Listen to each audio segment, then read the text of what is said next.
Mesdames et messieurs, bonjour à toutes et à tous, bienvenue dans un nouvel épisode d'En roue libre du 12 au 17 novembre, les 6 jours de Gand sur Pix Plus Sport. C'est devenu un rituel et donc évidemment, vous l'avez bien compris, on va parler de la piste aujourd'hui et on a pas mal de choses à dire. La saison 2024 sur piste a été particulièrement fructueuse pour nos amis belges, avec évidemment les titres aux Jeux Olympiques avec Fabio Van den Bosch, avec Lotto Kopecky qui a bien performé aussi avec Lindsay de Wilder, mais également nos jeunes. On aura l'occasion d'en parler aujourd'hui avant cette magnifique semaine qui se profile.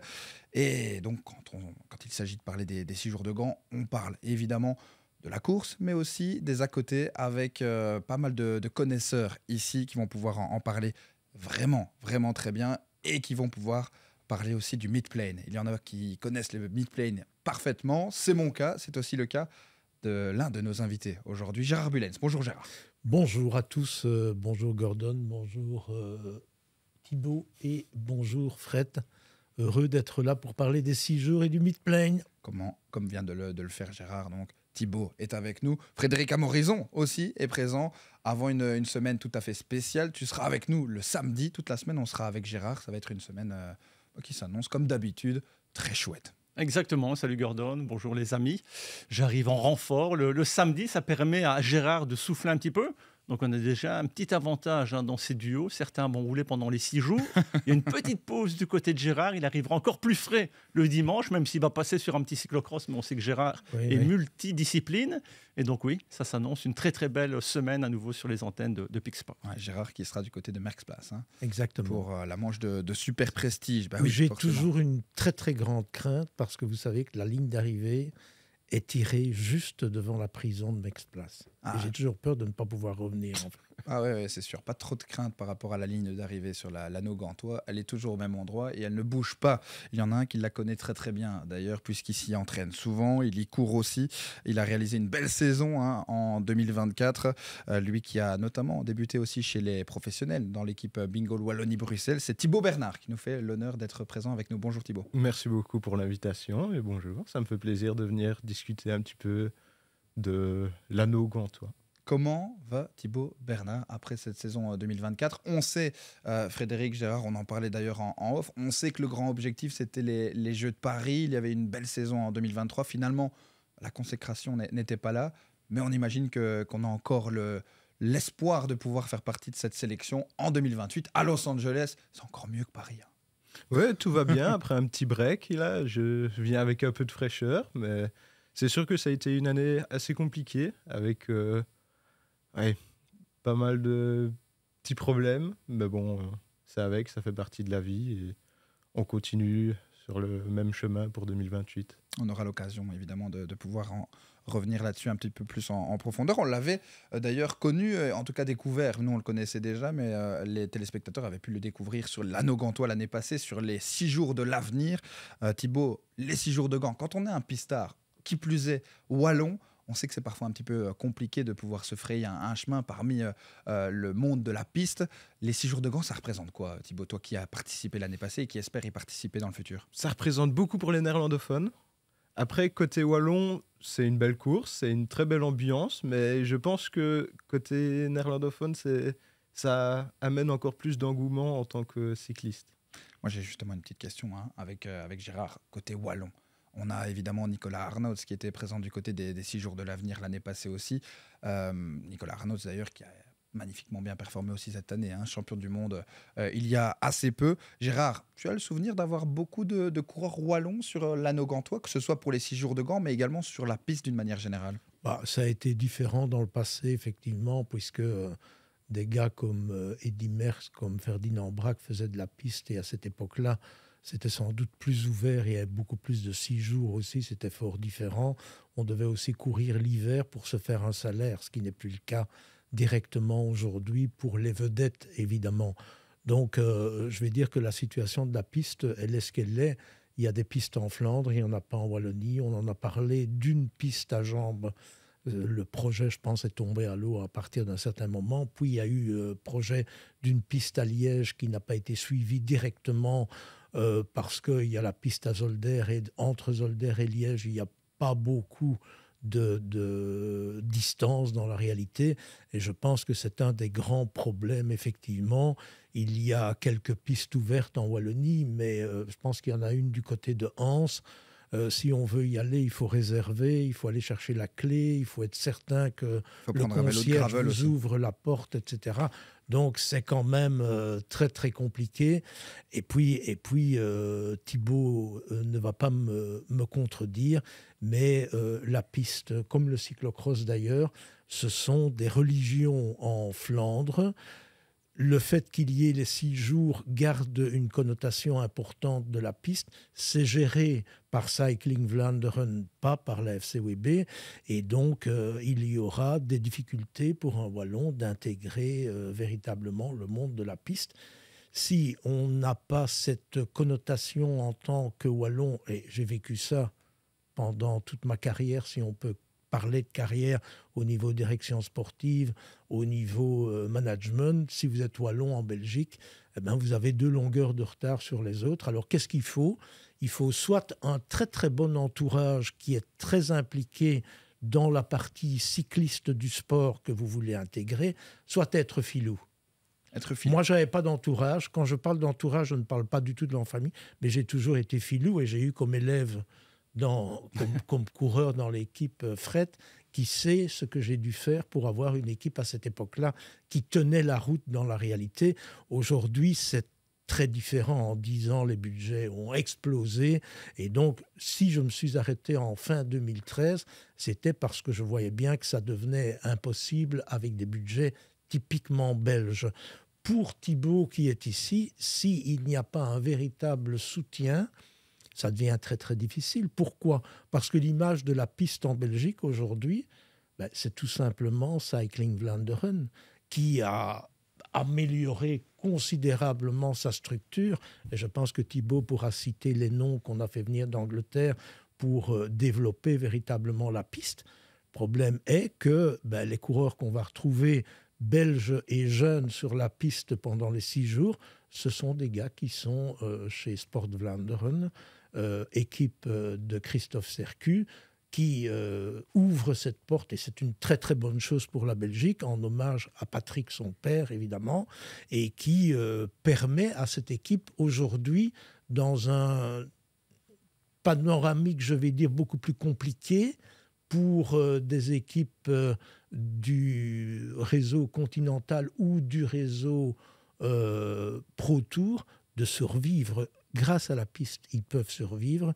Et les vedettes dont vous avez parlé tout à l'heure, qui ont été chercher des médailles, ils viennent de cette équipe de Christophe Sercu. Ouais, donc historiquement, tu l'as dit, manager un petit peu filou, un élève tout à fait filou aussi. Frédéric, tu as aussi tenté de t'entraîner sur piste. C'était déjà pas évident à l'époque, Frédéric. Il y a déjà 30 ans, c'était la même situation. On parle de la capacité des jeunes francophones à faire de la piste. Et je ne vais même parler que de l'entraînement. C'est hyper complexe.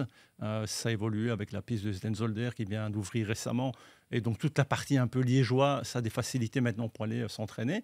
Le vélodrome de Roubaix n'existait pas, donc on est vraiment côté frontière avec la France qui ouvre pas mal de ports. Donc il restait uniquement l'ancien vélodrome, le Keup, à Gand, ce qui veut dire que des enfants qui terminaient l'école à 17h, il faut les parents qui puissent 2 fois par semaine prendre le véhicule, se taper la route de Gand. Donc il n'y a jamais eu vraiment cette ouverture de pouvoir y aller.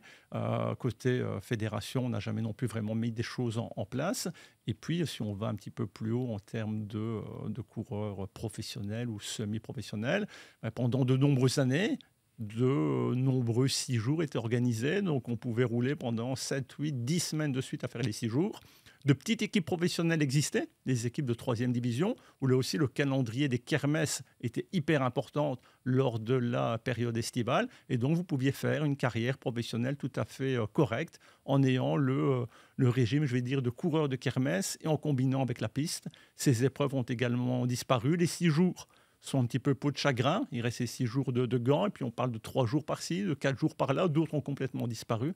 Donc oui, l'avenir de la piste, hormis les grands rendez-vous, on a pu suivre ça aux Jeux Olympiques et les championnats du monde, les championnats d'Europe, Et pour le reste, c'est quand même très très peu en termes de compétition de haut niveau. On a un exemple, qui de mieux qu'un de nos coureurs en francophonie, en Wallonie, que Thibaut Bernard, pour nous expliquer. D'ailleurs, justement, on parlait d'une religion en Flandre aussi, c'est le même pour le cyclocross.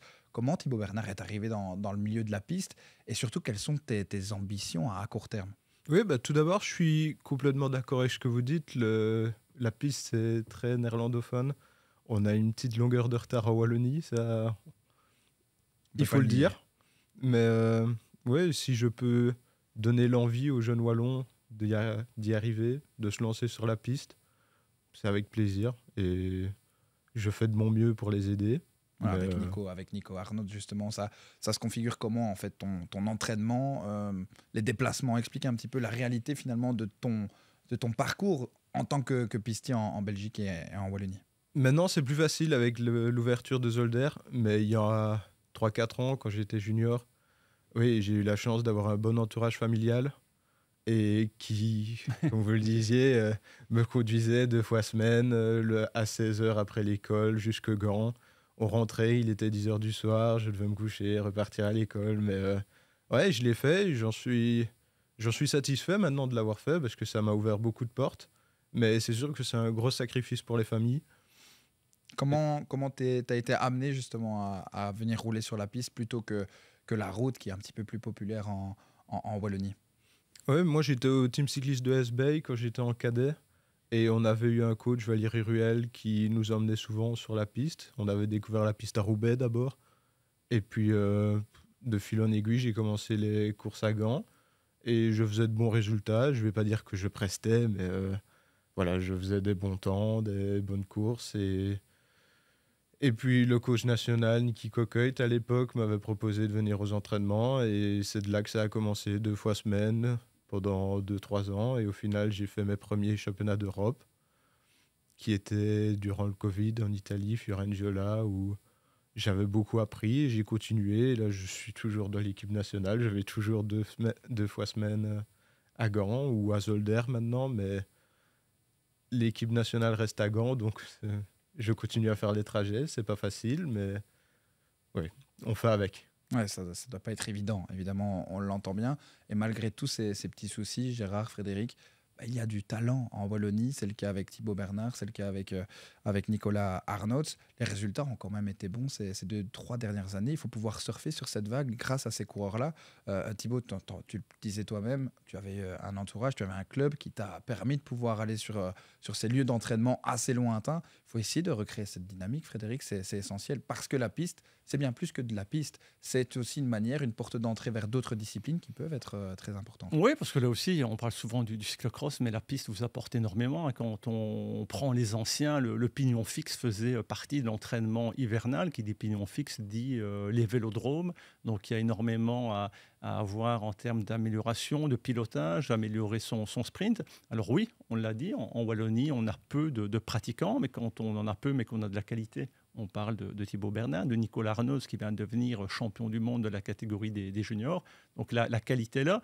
Nicolas Arnaud, qui a peut-être eu un peu plus facile aussi. Il est depuis quelques années à Gand, à la Vlaamswieler School. Il est facilement là sur les vélodromes, de pouvoir s'entraîner en permanence.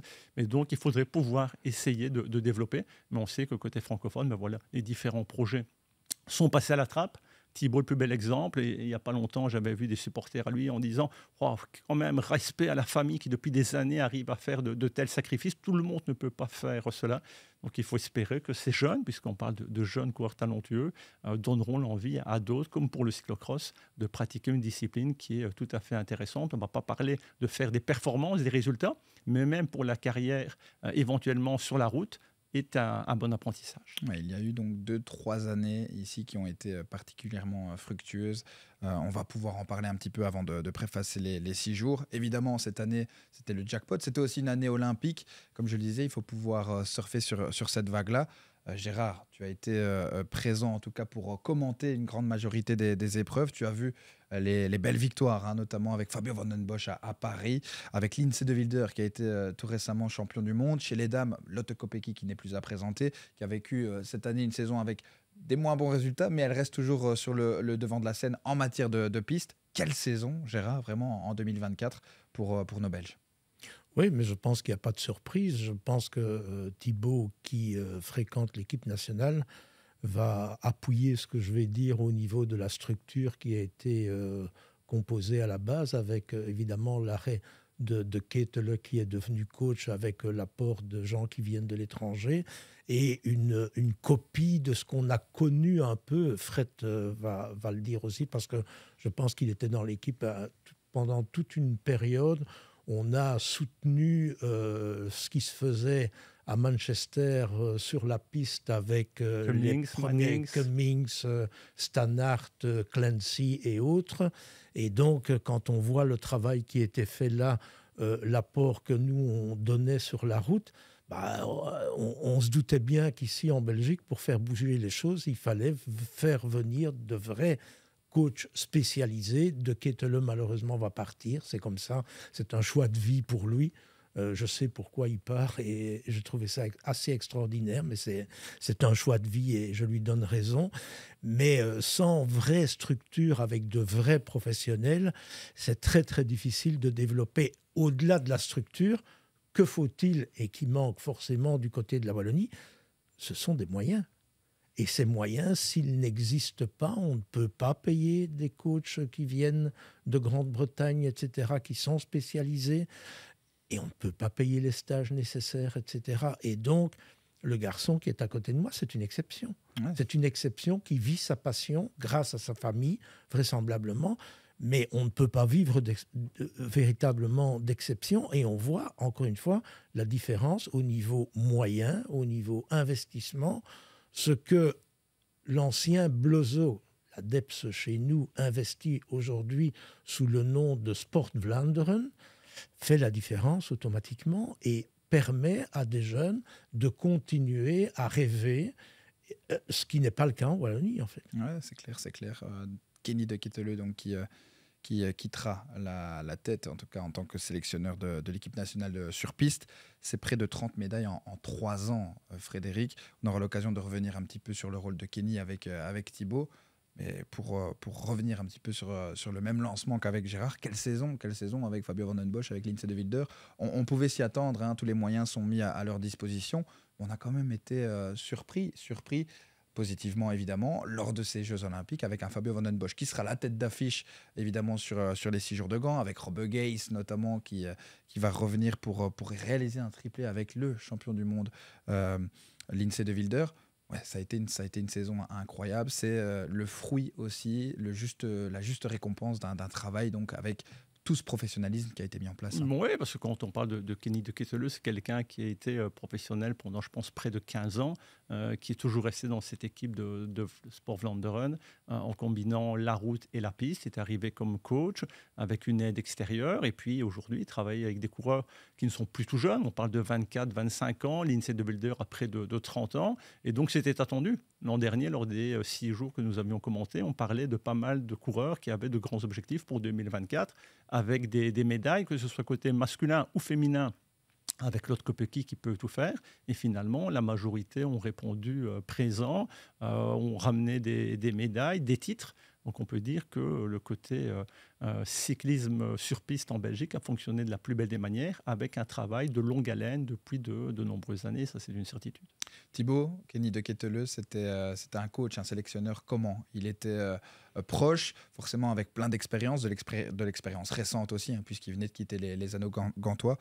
C'était comment, je vais dire, la vie au quotidien avec un coach comme Kenny de Ketele? Oui, Kenny a peut-être eu du mal à faire la transition coureur-coach parce qu'il était encore très proche des coureurs. La plupart des coureurs avaient déjà couru avec Kenny durant certains 6 jours. Mais il a remporté par exemple les 6 jours de Gand en 2019 avec Robbe Geis. Hein, ouais, voilà. Oui, j'ai vu un post de Robbe Geis aujourd'hui qui tente cette année le 5 sur 5. 5 participations, 5 victoires, je l'espère pour lui. C'est très beau. Et pour revenir sur De Ketele, oui, il a fait ses choix de vie. On ne peut plus dire carrière. Il quitte un petit peu le monde du vélo. On espère qu'il reviendra parce qu'il était important dans l'équipe belge. Il prenait une grande place. Il était au courant des nouveautés car ça ne fait pas longtemps qu'il a arrêté sa carrière sportive. Donc il était vraiment proche et ça va laisser une grande perte. Mais De Ketelaere était un peu le pion visible de Belgian Cycling. Il y avait encore beaucoup de monde derrière lui et il sera sûrement pas remplacé parce qu'on ne le remplacera jamais, mais ce n'est pas un problème pour les années à suivre. Des beaux mots envers Kenny de Ketelaere. On parlait de la belle victoire de Fabio Van den Bosch que tu côtoies depuis de longues années aussi. Thibaut, Fabio Van den Bosch, on s'attendait dans le camp de la sélection nationale à aller chercher cette médaille d'or. Comment ça a été perçu tout ça? Médaille d'argent. Médaille d'argent, ouais. On n'y est pas loin. Il roule avec la médaille d'or aux 6 jours de Gand. Il roule avec Ouais, c'est ça. Mais pardonnez-moi, c'est juste médaille d'argent. Oui, c'est déjà exceptionnel. On l'avait déjà vu dans les années précédentes sur les championnats du monde, sur les championnats d'Europe. Il était toujours avec pour l'Omnium, toujours à se battre pour la victoire. Toujours un petit cran en arrière, mais il nous faisait vibrer. Et là, il a été jusqu'au bout. Et c'était très important pour l'équipe belge de ne pas seulement compter sur Lotte Kopecky, mais aussi sur Fabio. Et oui, ça a donné beaucoup d'espoir aux autres coureurs qui étaient là pour la poursuite par équipe. Parce qu'on passe quand même beaucoup d'heures sur la piste ensemble et ça fait vraiment plaisir qu'il ait pu aller chercher cette médaille. Bon, avant de partir, sur la préface donc, de ces 6 jours, Thibaut, dernière petite question avec toi. Les objectifs à court terme. Il n'y a pas les 6 jours de Gand, mais il y a les 4 jours de Genève qui arrivent derrière. Et puis à moyen terme, à long terme, et on pense évidemment aux JO de Los Angeles, ça reste dans un coin de ta tête, ça? Ouais, ça reste dans un coin de la tête, mais le chemin est encore long. Là, on va avoir 3 années de préparation, et pas seulement de préparation, il y a quand même des championnats du monde, des championnats d'Europe. Alors les Jeux Olympiques, ça fait rêver, mais un maillot de champion du monde ou de champion d'Europe, on dit pas non plus. Là, à court terme, je vais faire les 4 jours de Genève. C'est un petit peu moins médiatisé que les 6 jours de Gand, voilà. Mais c'est bien aussi, il y a des points importants à aller chercher pour les années à suivre, les années qui viennent. Et pour l'année prochaine, je dirais qu'on commence l'année assez rapidement avec les championnats d'Europe à Zolder, mi-février, je crois.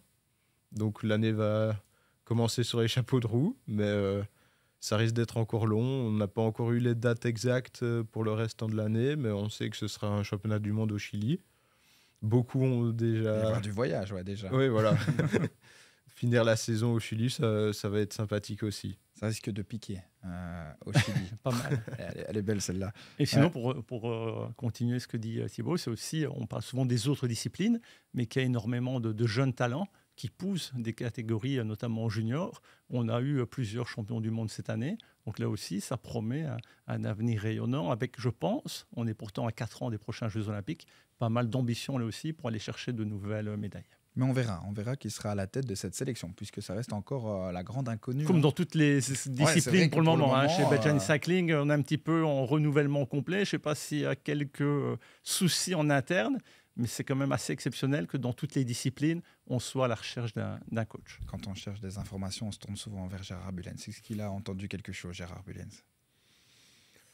Oui. Je pense que pour le cyclocross et le VTT, Angelo Declercq est bien placé avec les résultats qui se sont profilés maintenant au championnat d'Europe de cyclocross. Je ne sais pas si on va aller chercher midi à 14h et aller dans un autre pays chercher quelqu'un. Je pense aussi que ce serait tout à fait correct de faire en sorte que Serge Pauwels devienne le sélectionneur pour la route. Il resterait le problème de la piste, effectivement, mais je pense que le problème de la sélection sur la piste est peut-être un peu différent et qu'un collège avec les vrais spécialistes formateurs est le mieux placé pour faire cela et que tous les problèmes seraient résolus d'une fois. On a parlé effectivement de la candidature de Philippe Gilbert, on a parlé aussi d'autres candidatures. Et Frédéric Amorizon aussi. Mais il n'a pas été retenu. Mais lui, il pose sa candidature partout maintenant. Et il a bien raison. Mais je pense que Philippe est certainement quelqu'un qui est tout à fait capable de gérer cela, mais qu'ils ont besoin d'une année ou deux d'introduction et de formation par rapport à non pas la gestion de coureurs, mais la gestion du travail véritable qu'il y a autour de la sélection. Oui, les charges administratives. Les charges administratives, les relations avec les fédérations, etc. Et que donc l'introduire en tant que francophone, ce serait un beau geste aussi par rapport au monde du cyclisme francophone que j'apprécierais beaucoup. Mais je pense que le promouvoir directement, le catapulter, je vais dire, en tant que sélectionneur de la route, ce serait peut-être un peu mal vu et qu'il faut bien combiner les choses. Et là, je pense que les gens qui sont à la tête de la fédération, Tom Van Dam notamment, est à même de gérer ça très très bien. Il faut se dire aussi que M. Brochet vient de quitter pour aller chez Quick-Step. Ça n'a pas été, semble-t-il, fort bien géré. Ça n'a pas été annoncé. Maintenant, c'est ce que la presse dit. Je me suis toujours méfié de la presse. Il y a 35 ans, je me méfie de la presse. Donc, je me méfie un peu de vous aussi, mon cher C'est vrai Gordon. Ah, mais non, pas du tout. mais d'autres, oui. Voilà. Et vous avez bien raison. Et on ne c'est citera grave. pas de nom. Non, mais vous avez parfois... Je vous devance. Mais voilà, je pense que tout ça va être annoncé sous peu et ce sont des pronostics personnels. Alors, on verra dans quelques semaines, quand ça sera annoncé, j'aurai peut-être 0 sur toute la ligne, mais ça fait partie des risques du jeu. Oui, vous aimez bien en prendre pouvoir des jouer. risques. On va pouvoir prendre des risques aussi tout à l'heure avec le quiz en fin d'émission sur les 6 jours de Gand.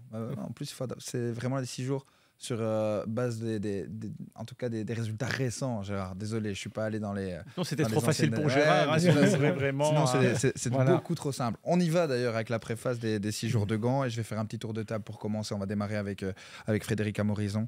Les 6 jours de Gand, Frédéric, en un mot, c'est quoi? Le mid-plane. Ah oui, le mid-plane. Directement, oui. Il y en a qui tournent en haut de la piste, il y en a d'autres qui restent plein centre. Donc moi, c'est le centre de la piste, le mid-plane. En plus, on attend pas mal de beau monde. D'ailleurs, Gérard, on a toujours l'habitude de pouvoir profiter notamment des ambiances musicales sur place. Et vous savez bien, en tant qu'amoureux de folklore, que j'adore ça aussi, Frédéric. J'espère vous entendre chanter d'ailleurs. Oui, je commence à en connaître quelques-unes Voilà. notamment. Il y aura quand même quelques grands rendez-vous, quelques soirs, de Vous les grands avez artistes Vous êtes renseigné néerlandophones. là-dessus? Oui, je sais qu'il y aura quelques artistes intéressants, notamment, enfin en tout cas dans mon cas, ce sera lors de ma présence samedi soir, Pauline, qui Pauline sera là, qui est célèbre chanteuse néerlandophone qui a participé à l'Eurovision. Chaque année, elle est là. Et c'est une grande ambiance. Je ne sais pas de votre côté, c'est quoi? Moi, j'aime toujours, j'espère toujours avoir la présence de Monsieur Hager, notamment. Qui est là chaque année, Ouais. avec le célèbre titre Alors Moist. Tu vois, il a les bases. Vous voyez que je vous suis chaque année. Ouais, pas mal. Il se souvient de l'année passée, on avait poussé un petit peu la Gérard chansonnette. chante aussi. Ah ouais. Marie, Le titre principal, Alors Moist. C'est bien ça. Ouais, très bien. Moist in notre lève. Ouais. On va commencer à chanter. Alors, il y a La un peu- dernière- La dernière fois que j'ai chanté dans le pigeonnier, là-bas où on est cantonné, La pluie est passée. Le toit, c'est... C'est juste. Ça, c'était l'anecdote. Ouais, il y a déjà 2 ans de ça. Ouais. Impressionnant. Le mot par rapport aux 6 jours de Gand pour Thibaut Bernard, c'est quoi? Si tu devais choisir un seul petit mot. En tant que coureur, je dirais impressionnant. La foule. Oui. En tant que spectateur, j'ai moins l'habitude, j'ai moins d'expérience. Et je n'ai jamais été dans le middle plane, mais c'est Franchement, peut-être à faire cette année. Ah ouais, il faut Mais- venir. Ils font, en fait, pour faire simple, sur le haut de la piste, vous faites énormément de tours. Ouais. Et bien au centre, il y en a qui font autant de tours. À un moment donné, bien évidemment, ils tombent parce que voilà, la tête est un petit peu fatiguée. Mais c'est quelque chose à voir et Il faut à tenir vivre. le coup. Il faut tenir le coup. Il faut demander à certains coureurs wallons, d'ailleurs. On a souvent l'occasion de croiser des garçons comme Sylvain Monique et comme Lionel Tamigno qui adorent venir passer un petit coup et boire un petit coup. Et Voilà. rester dormir sur Gand par sécurité. Et ils ont bien raison lors de l'intersaison de venir profiter un petit peu. Le mot par rapport aux 6 jours de Gand pour Gérard Billens. Moi, c'est la nostalgie des 6 Nostalgie. jours, en fait, pour avoir connu les 6 jours en Allemagne, à Brême, Stuttgart, etc.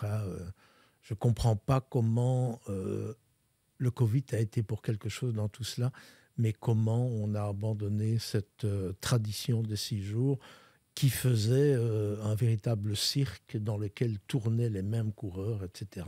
Et j'ai vraiment cette nostalgie des 6 jours et je suis heureux que Gand garde cette tradition qui allie le sport parce que, bon, on a souvent tendance à dire le 6 jours c'est arrangé, c'est comme les critériums, etc. Mais un critérium, pour le gagner, il fallait savoir rouler. C'est pas à Fred qu'il faut le dire. Sur la piste, c'est la même chose, en fait. il faut se battre pour gagner et ce n'est pas facile du tout. Et la multiplication des épreuves sur une même soirée, terminée à 1h du matin dans une ambiance souvent qui est surchauffée, c'est plus enfumé comme avant, puisqu'on ne peut plus fumer dans les salles aujourd'hui, mais on a connu une époque où il y avait un véritable brouillard qui était J'ai pas connu, causé, moi oui, par la cigarette, par la fumée, etc. C'est pas évident du tout, et je trouve que comme la disparition des kermesses, on a perdu quelque chose. Et on a perdu, ce que Fred a dit tout à l'heure, des petites équipes avec quelques coureurs uniquement représentant une petite société. Ça s'est perdu et ça s'est perdu au profit d'argent, de grandes formations pour l'UCI, mais on perd une petite connotation sympathique et donc pour moi c'est de la nostalgie. De la nostalgie, mais en tout cas il y a quelque chose qui est resté, c'est vraiment cette ambiance, ce folklore, et on va pouvoir encore en profiter, puisqu'on a en plus de ça, il y a de la nostalgie, il y a forcément l'histoire qui est très belle aussi jour de Gand, mais on est dans une génération aussi qui est prête à marquer l'histoire. On va passer un petit peu en revue les différents participants, puisqu'ils ont été annoncés. Et le duo vraiment qui était attendu, on avait pas mal de questions, Frédéric, par rapport à Robbe Geis, notamment, qui s'implique de plus en plus sur la route. On a vu un Robbe Geis en tant que poisson pilote assez incroyable. Malheureusement, pas de Jeux Olympiques pour Robbe Geis, qui était un petit peu fatigué post-Tour de France, mais qui vient sur les 6 jours de Gand tenter donc le premier triplé d'affilée. Aucun coureur n'avait encore réalisé cela. Un triplé en tout cas avec Lindsay de Wilder, donc vainqueur en 2022, vainqueur en 2023 et potentiellement en 2024. C'est donc la première paire. Et Frédéric, on peut le dire, c'est la paire à surveiller sur l'anneau gantois. C'est le duo star, tout simplement. Dans les dernières années, on avait quelquefois de grands noms, des Cavendish qui venaient encore sur les vélodromes, Elio Case qui était l'enfant du Cup. Ici, on peut dire qu'avec Lindsay de Wilder et Rob Geis, ce sera vraiment l'équipe à suivre, qui va ambitionner une nouvelle victoire. Et dans le cas de Robbe Geis, je veux dire qu'il peut se permettre de venir rouler ici à Gand en période hivernale. C'était logique de ne pas le voir sur des Jeux Olympiques. Il devait faire ce choix.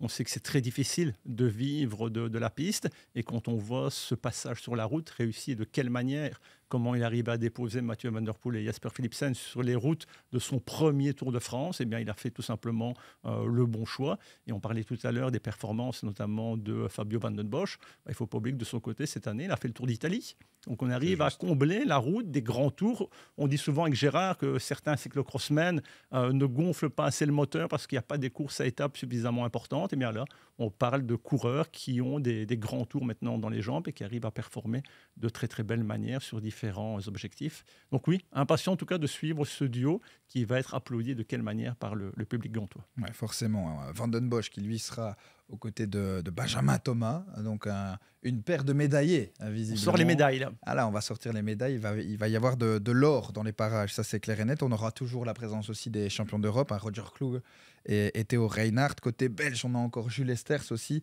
On revient sur les Gantois qui sera présent une nouvelle fois. Il sera présent avec Aaron Gate, qu'on a l'habitude de voir aussi sur les anneaux gantois depuis quelques années.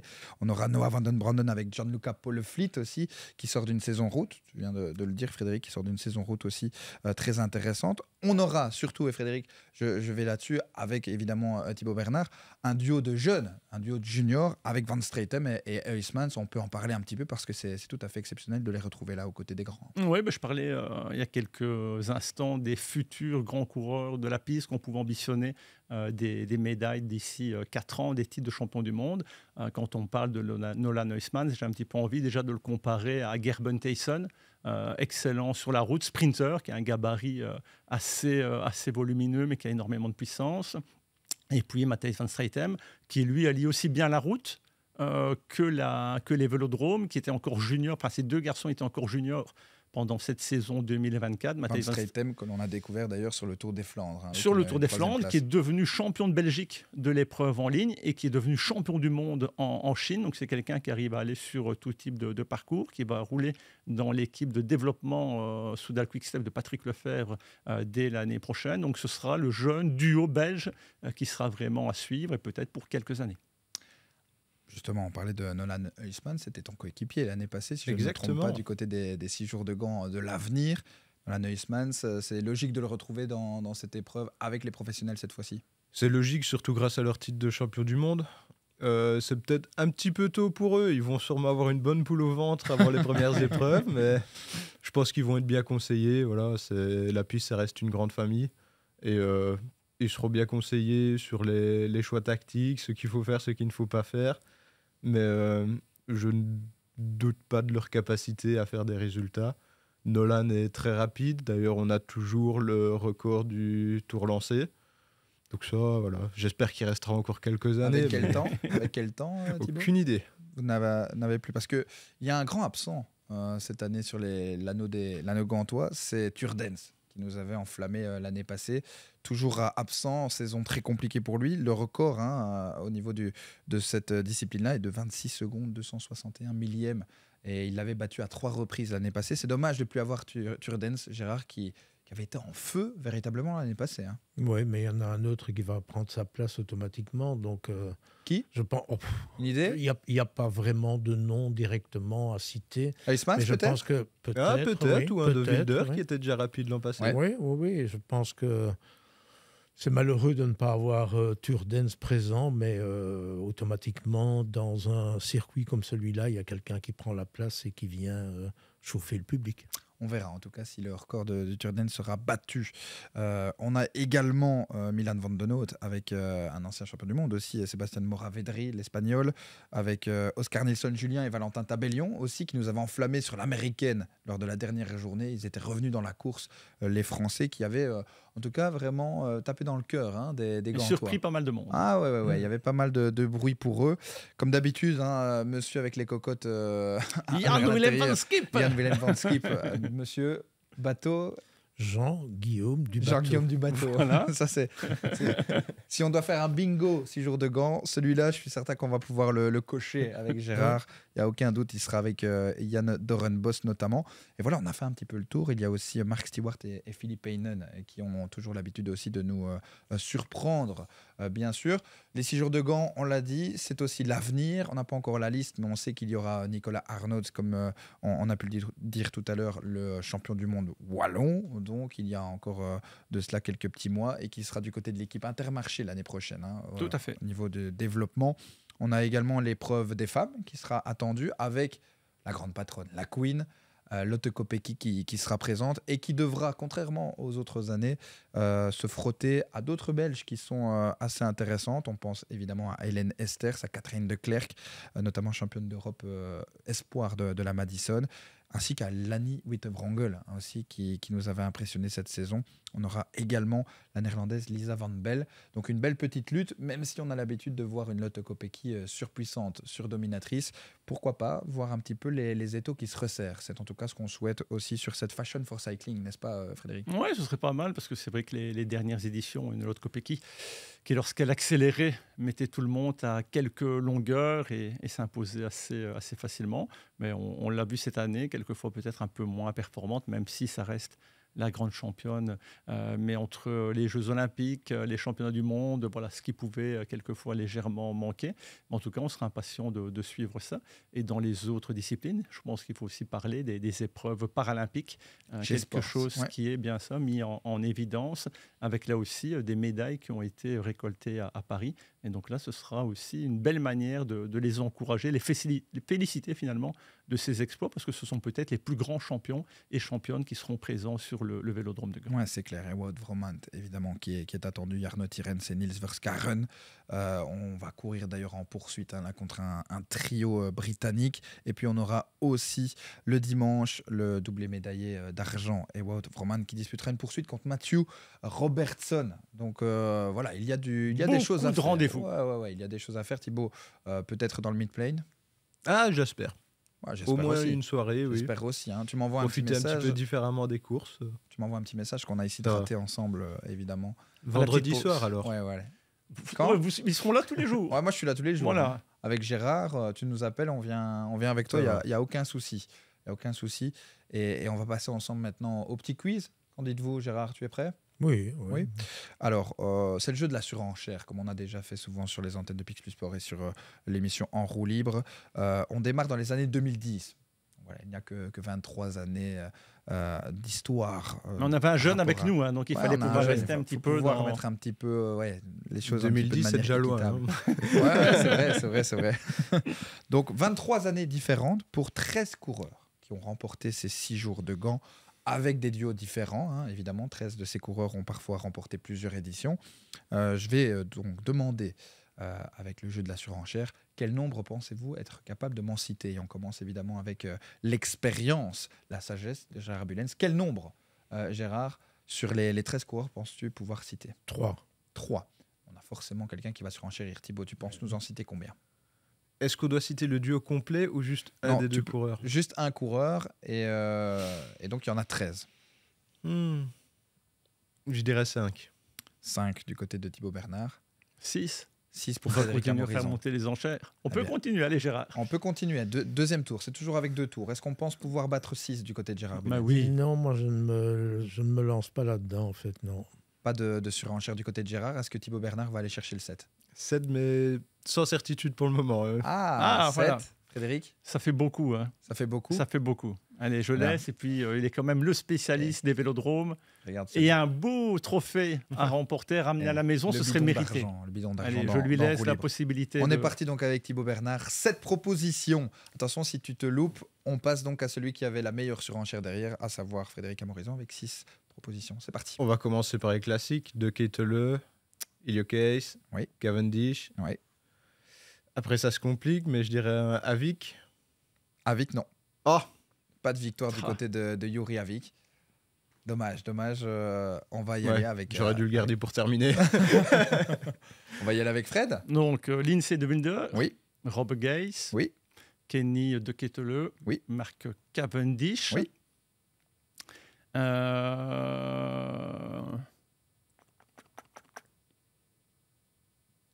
Allez, Frédéric. Oui, ça va quelques instants. a 4, Moreno de Pau. Moreno de Pau, 5. Et encore un pour valider. Pour valider.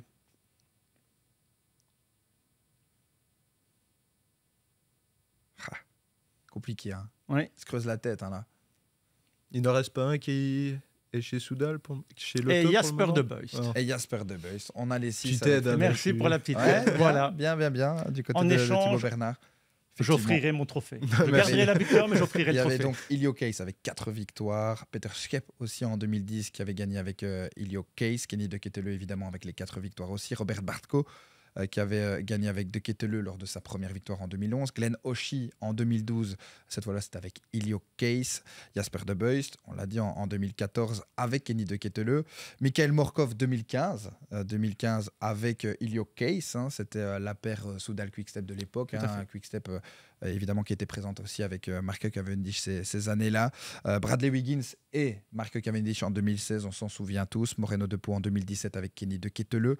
Elia Viviani, que vous n'avez pas cité, qui avait gagné avec Ilio Case aussi, du côté de Elia Viviani. Et puis enfin, Rob Gays, 2019, 2022, 2023, Lindsay de Wilder, 2022-2023. Et donc, Rob Gays, potentiellement capable de réaliser un 5 sur 5, comme tu l'as dit Thibaut, mais également de réaliser un triplé avec Lindsay de Wilder. C'est évidemment tout ce qu'on souhaite. Messieurs, il n'y a plus qu'à, c'est se connecter sur l'application Pix Plus Sport, sur la télévision, sur les réseaux sociaux, nous suivre pour vivre cette semaine qui s'annonce donc incroyable du 12 au 17, avec de la musique, avec de la chanson. On sera toute la semaine avec Gérard Bulens, le samedi avec Frédéric Amorizon. Pour ceux qui ont envie de switcher, le samedi à Merckx-Place, à partir de 13h, on sera avec Mathieu Istas pour vivre un très beau cyclocross. Et directement en soirée, on revient avec Frédéric pour écouter Pauline dans le Mid-Plane. Ça promet vraiment... Grande semaine cyclisme ouais. sur les antennes de Pixport. Vous ne pouvez pas imaginer à quel point c'est pour moi vraiment quelque chose d'incroyable de pouvoir commenter les 6 jours. C'est toujours un moment que j'apprécie particulièrement parce que ça veut dire que la saison route est terminée, que la saison cross a démarré, mais c'est surtout la saison de la raclette aussi qui démarre quand il y a c'est beau, ça. les 6 jours de Gand. Et donc forcément, j'invite à tout le monde de pouvoir se réunir autour d'une bonne raclette en regardant les 6 jours, pourquoi pas. Je sais qu'il y aura un rendez-vous Oui. déjà pour vous qui est fixé pour la raclette fin novembre. déjà Donc, prévu. Et franchement, il y a 2 ans, une raclette aurait bien été nécessaire pour nous permettre de ne pas avoir les pieds dans l'eau. Effectivement, et on va finir là-dessus. Merci beaucoup, messieurs, pour vos analyses, pour vos propos par rapport à cette belle discipline. Merci à Thibaut de nous avoir fait le plaisir d'être présent. Ben de rien, ça m'a fait plaisir. Ciao, ciao tout le monde.